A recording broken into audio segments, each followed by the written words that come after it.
Hello viewers, ঘরোয়া রান্না with ব্লগসে আপনাদের সবাইকে স্বাগত। আজ আমি আপনাদের জন্য একটা মটন কিমা রেসিপি নিয়ে এসেছি। তো আজকের আমার রেসিপি হলো মটন কিমা তরকা। তো এই রেসিপিটা আপনারা লুচি, রুটি, পরোটা সব কিছুর সঙ্গেই সার্ভ করতে পারেন।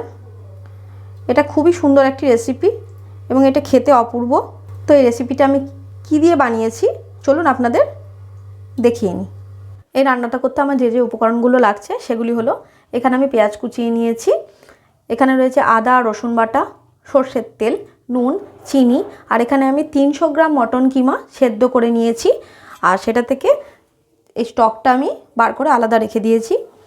এখানে রয়েছে ধনে পাতা, লাল লঙ্কার গুঁড়ো, ধনের গুঁড়ো, গরম মশলার গুঁড়ো, হলুদ, কাশ্মীরি লঙ্কার গুঁড়ো, টমেটো কুচোনো, আর এখানে আমি চেরা কাঁচা লঙ্কা আর নিয়েছি তেজপাতা, আর এখানে রয়েছে টক দই। আর এখানে তরকার ডাল আমি এরকম ঝুরঝুরে মতন করে একটু সেদ্ধ করে নিয়েছি। দেখুন ডালটা কিন্তু সেদ্ধ হয়ে গেছে। চলুন তাহলে রান্নাটা শুরু করা যাক। এরকম একটা কড়া নিয়ে এর মধ্যে যে সর্ষের তেলটা আমি রেখেছিলাম এই সর্ষের তেলটা দিয়ে দিচ্ছি। গ্যাসটা আমি অন করে নিচ্ছি। তেলটা দেওয়ার পর আমি এর মধ্যে তেজপাতা দিয়ে দিচ্ছি আর দিয়ে দিচ্ছি যে চিনিটা আমি রেখেছিলাম সেই চিনিটা দিলে এটা কালারটা খুব সুন্দর আসে।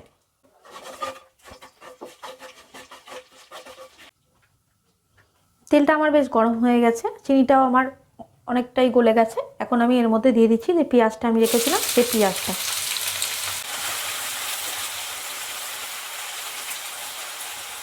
পেঁয়াজটা লাল হওয়া পর্যন্ত আমাকে ফ্রাই করতে হবে।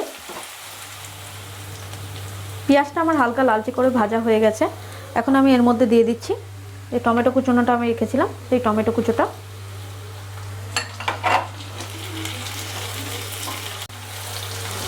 এবার আমি একে একে দিয়ে দিচ্ছি যে আদা রসুনের পেস্টটা আমি করে রেখেছিলাম সেই আদা রসুনের পেস্টটা দিয়ে দিচ্ছি, ধনের গুঁড়ো,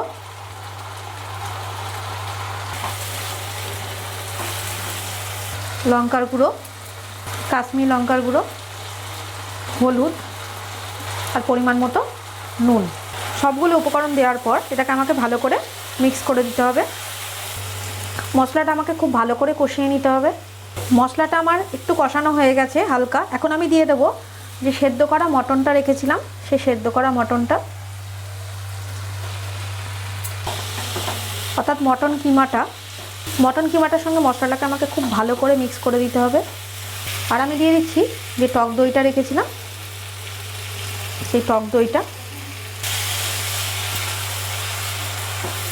এটাকে ভালো করে মিশিয়ে নেওয়ার পর একটা চাপা দিয়ে দিচ্ছি।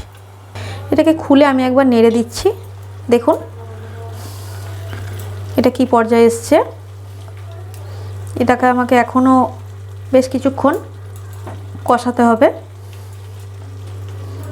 এটা নেড়ে দেওয়ার পর আবারও আমি এটাকে চাপা দিয়ে দিচ্ছি।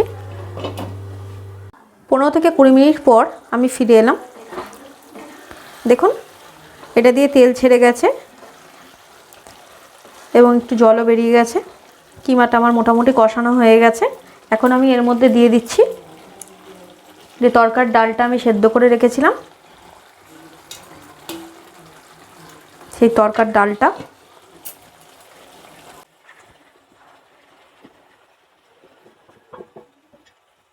এটা দেওয়ার পর এটার সঙ্গে ভালো করে আমাকে কিমাটার সঙ্গে মিশিয়ে নিতে হবে।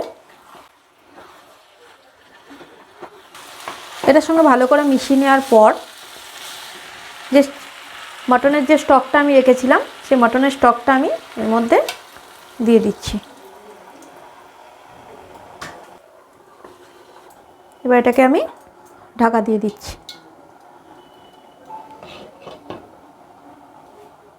15 মিনিট পর আমি আবার ফিরে এলাম।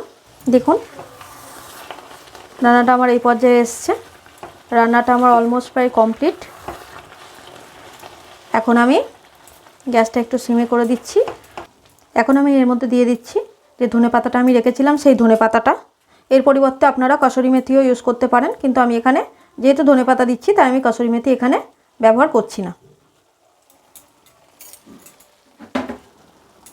আর আমি দিয়ে দিচ্ছি যে গরম মশলার গুঁড়োটা আমি রেখেছিলাম সেই গরম মশলার গুঁড়োটা।